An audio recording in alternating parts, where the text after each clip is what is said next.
Hi, this is Bill Chan from 5 Elements of Fulfilling Life. And today I want to talk about the element wood. Last episode, we talked about how inhumane we treat our factory farm animals.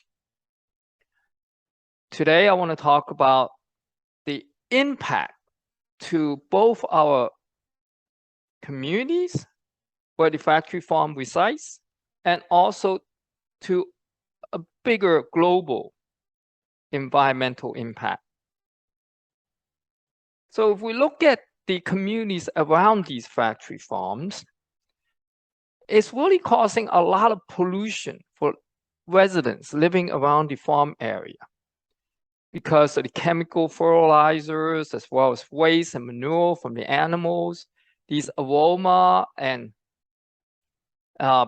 is polluting the whole neighborhood air and water systems. Sometimes the air is so bad that the people living around the neighborhood wouldn't dare to go out of their house at a certain time of the day because they want to avoid breathing in the toxin in the air. In many areas, the water is so polluted that it's undrinkable. Still worse, many residents are getting sick from harmful gases. Since factory farms are located generally in poor neighborhoods, residents generally don't have the means to fight these huge corporations. Taking it one step further to look at the impact to the global scale. We know that our average temperature is rising every decade and is increasingly causing huge natural disasters. So not only do we deforest millions of acres to raise animals and their feeds, but their waste and manures give out these carbon dioxide, methanes, and nitrooxins. Methane is 25 times more dangerous to the climate change than carbon dioxide. Livestock accounts for 14% of greenhouse gas emission worldwide, more than all contributions from transportation vehicles combined in the world, and is responsible for 87% of greenhouse effects.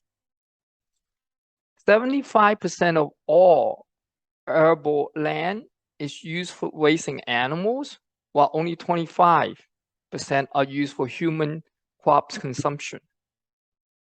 So 48 million Americans are sick each year from foodborne diseases, and many even die.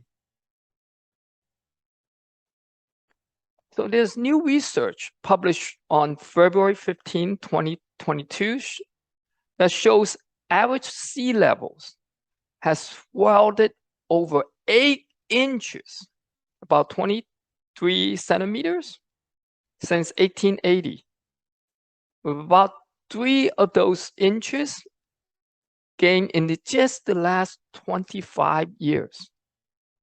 Every year, the sea raises another 0.123 inches.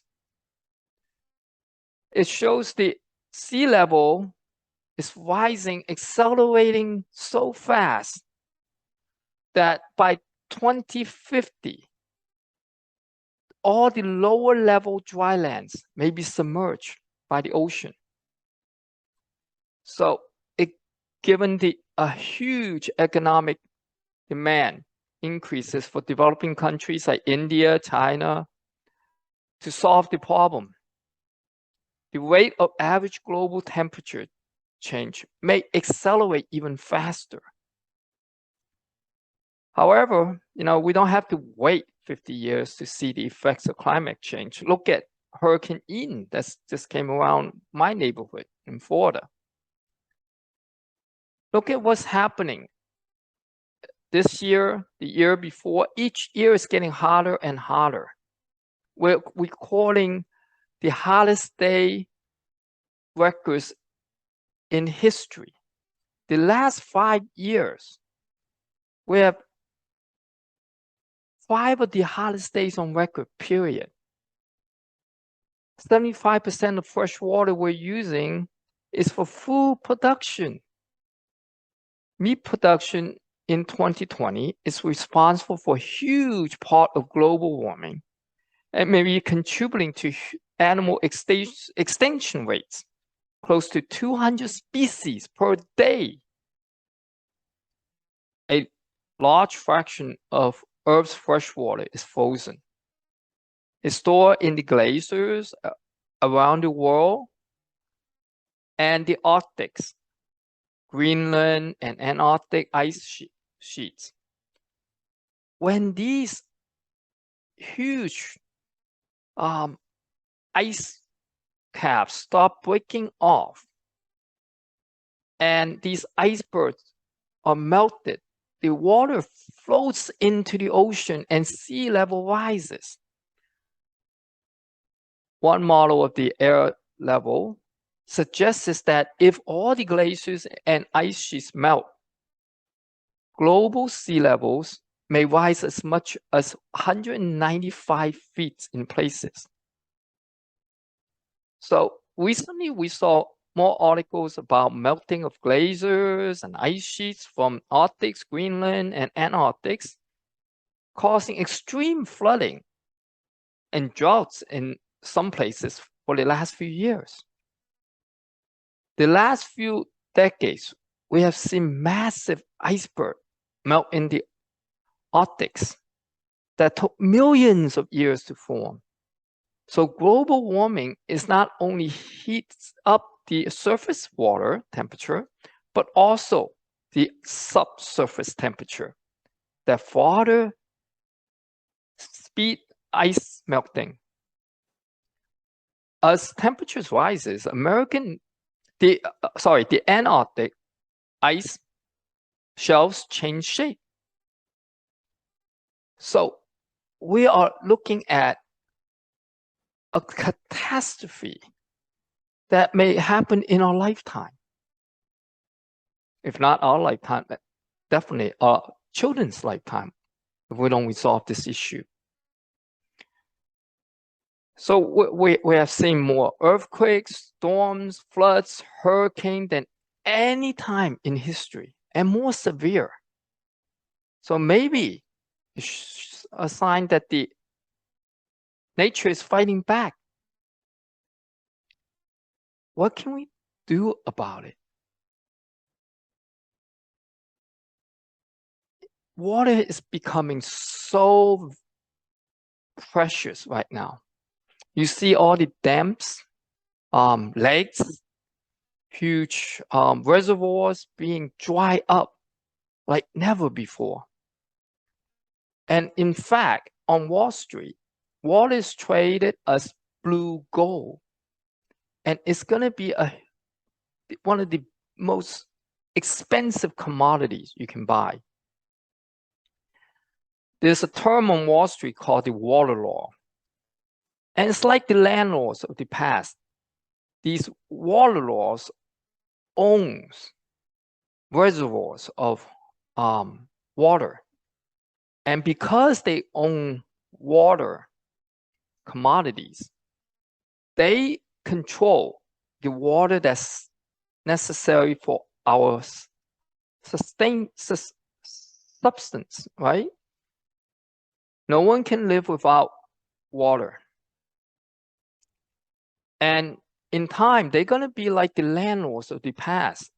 We will be the water slaves that are working to buy water from these water laws.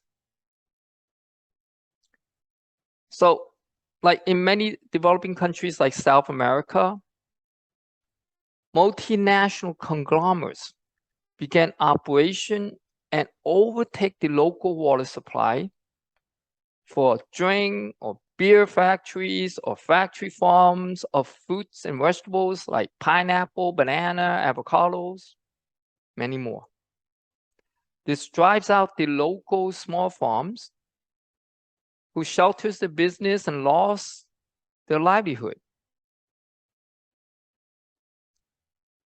If we continue to waste water as we have in these countries runs out of water reserves, government in those countries will have no choice but to impose per person per day limitations on local water use. Governments may even go so far as shutting off the water supply for residents, skyrocketing food costs, and turning us all into water slaves under our new water laws. So we need to face these problems. For example, 40% of cattle feeds are from alfalfa, which requires huge amount of water to grow. In many countries currently, alfalfa is raised in the desert by flooding the field with water.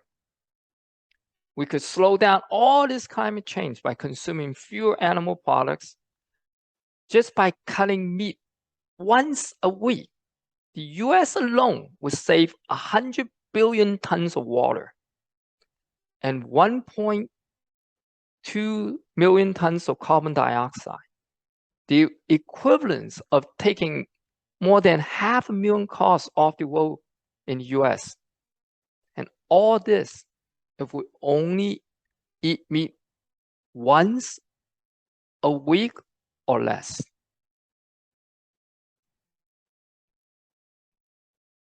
Can we just do away with just once a week of not consuming meat?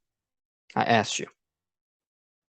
We could cut carbon footprint even farther by 50% just by reducing our animal consumptions to 30%.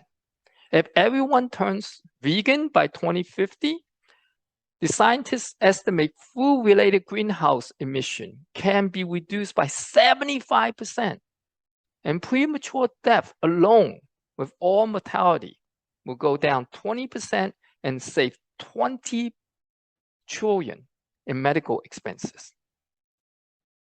If all these croplands were used to produce plants, grains, and food for human consumption only, we could feed everyone in the world and there wouldn't have to be hunger. And children would be able to go to bed not being hungry. We need to be more conscious of what the existential treasure, clean water, brings us, and use cropland to produce food for human consumption instead of factory farms. We need to prevent corporations and multinational conglomerates from taking over local water supply for their operation. At the present rate, the Earth's consumption won't support the explosion of human population. It's craving for more meat consumption.